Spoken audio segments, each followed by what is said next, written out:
Bismillahirrahmanirrahim.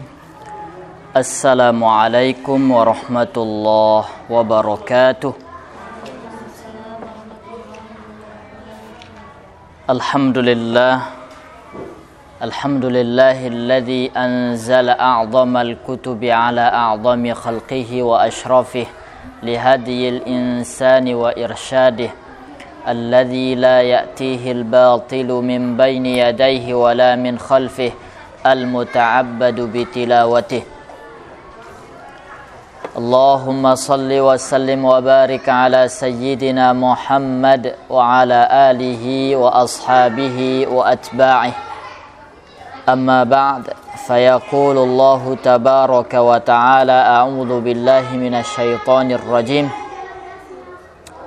Wa laqad yassarnal Qur'ana lidh-dhikri fahal mim muddakir. Wa qala habibuna al-Mustafa sallallahu alaihi wasallam, khairukum man ta'allama al-Qur'ana wa 'allamah. Shadaqallahul 'azim wa sadaqa rasuluhul karim wa radiya 'anis sahabati wal ali ajma'in. Para asatidzah yang dimuliakan oleh Allah Subhanahu wa taala, kembali kita bersyukur kepada Allah atas segala nikmat, rahmat serta karunia-Nya, sehingga pada pagi yang cerah ini kita dapat berkumpul dalam rangka mengikuti kajian ilmu tajwid. Dalam hal ini melalui buku Tajwid Pintar. Kemudian salawat dan salam kepada baginda Rasul Muhammad sallallahu alaihi wasallam. Semoga kelak kita di antara umat beliau yang mendapatkan syafaatnya, Allahumma amin. Asatidzah yang dimuliakan oleh Allah Subhanahu wa taala, pada pertemuan kali ini kita akan mengkaji pelajaran yang ke-9 ya. Pelajaran yang ke-9. Itu artinya tinggal 2 pelajaran lagi, 9 dan 10. Habis itu selesai. Insyaallah videonya juga selesai. Pelajaran ke-9, hal, tafkhim dan tarqiq. Tafkhim dari asal kata fakhama yufakhimu tafkhiman, artinya tebal, besar ya, rok. Sedangkan tarqiq dari asal kata raqqaqa yurakkiku, tipis, sedikit, ringan dan seterusnya. Itu secara bahasa.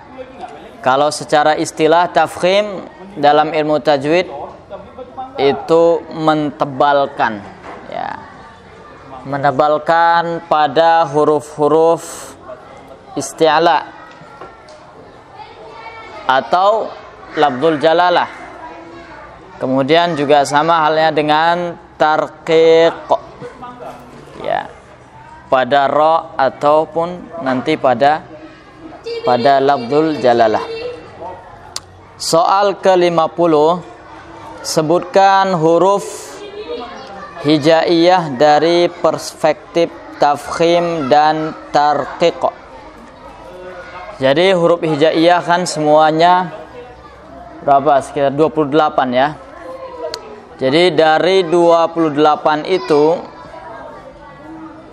nah kalau ditimbang dari ukuran tafkhim dan tarqiq, tebal dan tipis, nanti hurufnya apa-apa saja. Jawabannya huruf hijaiyah yang dilihat dari segi tafkhim dan tarqiq dibagi menjadi 3. Huruf-huruf yang selalu dibaca tafkhim, tebal. Ada huruf-huruf yang memang dia selalu dibaca tebal, yaitu huruf-huruf isti'la. Siapa ingat huruf-huruf isti'la? Ustaz Andika udah sampai yang apa? Sifat huruf. Belum sampai.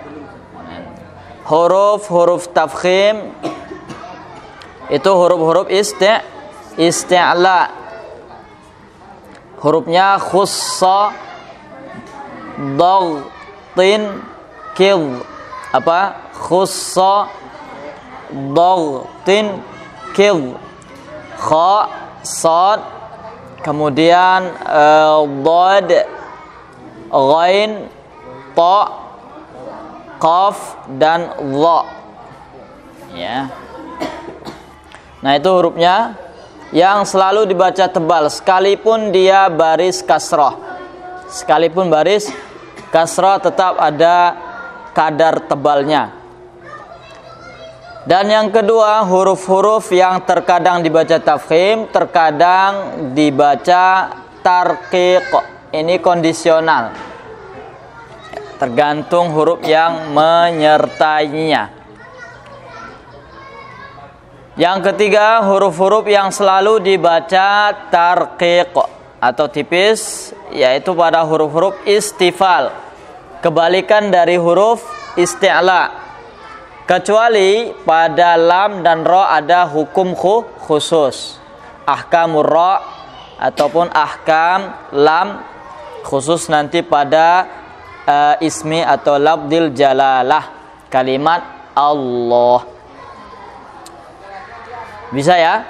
Ada yang selalu dibaca tebal, ada yang kadang tebal kadang tipis, ada yang selalu tipis. Soal ke-51.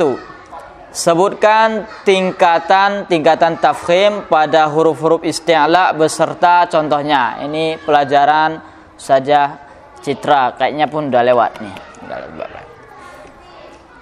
Tingkatan tafkhim, ya, pada huruf-huruf isti'la. Tadi kan sudah ada di awal soal sebelumnya bahwa huruf yang selalu dibaca tafkhim adalah huruf isti'la, tapi ada tingkatannya juga. Nggak bisa dipukul rata, ketebalannya rata, nggak. Ada sekian persen bedanya, tergantung huruf-hurufnya. Huruf-huruf yang selalu dibaca tafkhim tebal yaitu pada huruf isti'la yang 7. Yang tadi dibacakan khussa dhaghtin kidh.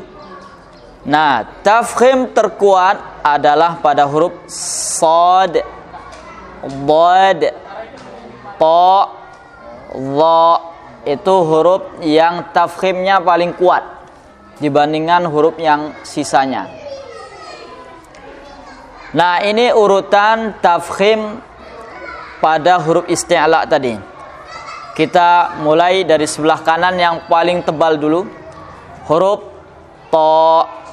Makanya ngucapnya juga ta, lebih tebal. Baru dhad, baru sad, baru dha, baru qaf, baru gha, baru kha. Jadi dia sebenarnya sudah secara alami ketebalan ini itu berurutan. Hanya saja para ulama meneliti bahwasanya inilah urutannya. Nah, tingkatan tafkhim ada 5. Ini yang versi 5. Ada nanti yang versi 3. Ya. Yang versi 5 yang pertama, tingkatan yang paling tebal, itu barisnya fathah, kemudian setelahnya alif. Dia mad asli. Fathah, setelahnya alif. Berarti alif sukun didahului fathah. Seperti kata qala, tebal. Dhaqa, sala, dhahara atau dhahirun. Qala, ghafilan, khafa. Kemudian tingkatan di bawahnya fathah, setelahnya bukan alif mad. Dia berharokat fathah saja. Contohnya talaba, dhalla, fasabba, dhalla, qatala, ghafara, kemudian khala. Kemudian berbaris dhammah. Berbaris dhammah. Wa yatufu mawdud summun dhufur, yaqulu, yaghutha, yakhudu. Kemudian yang keempat, barisnya sukun, didahului kasrah. Dia sukun didahului kasrah. Salah satu aja contohnya it'amun, it'amun. Kemudian yang kelima berbaris kasrah, ya.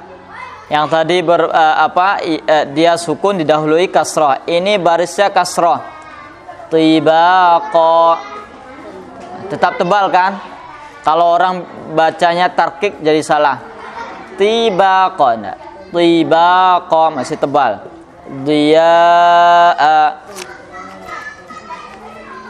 Nah, itu dia 5. Kita ulang 5. Mad asli ataupun baris fathah setelahnya alif sukun. Yang kedua barisnya fathah tanpa didahului alif. Yang ketiga dhammah. Kemudian yang keempat baris sukun didahului kasrah, kemudian terakhir kasrah.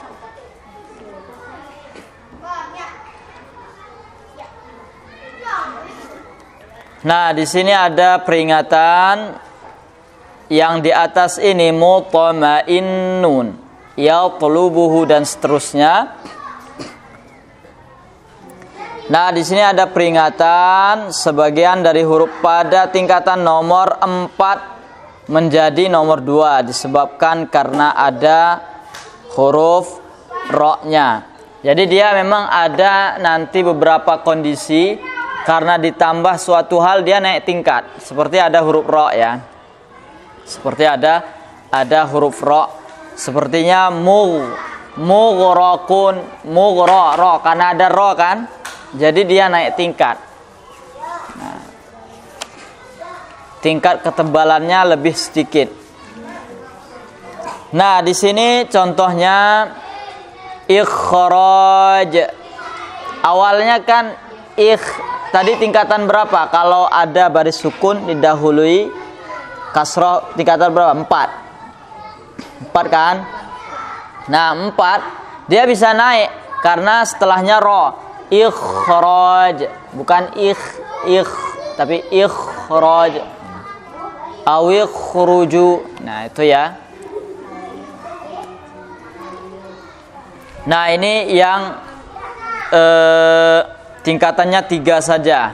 Kalau yang tadi agak ribet, ada 5 gitu terlalu rinci. Ini 3. Ada yang maftuh berbaris fathah, baik dia ada alif atau tidak, yang penting barisnya fathah. Kemudian tingkatan kedua barisnya dhammah, yang ketiga tingkatan barisnya kasrah. Ya. Sedangkan sukun dikategorikan tergantung huruf yang menyertainya. Kalau didahului kasrah jadi nomor 3. Kalau didahului dhammah jadi nomor 2. Kalau didahului fathah jadi nomor 1. Soal 51. Sebutkan huruf-huruf yang selalu dibaca tarqiq. Ini selalu dibaca tarqiq. Tadi singkatnya adalah huruf istifal. Kecuali alif. Kenapa kecuali alif? Ya karena alif itu tidak bisa berdiri sendiri. Karena alif selalu sukun. Ya, tergantung huruf yang menyertainya saja.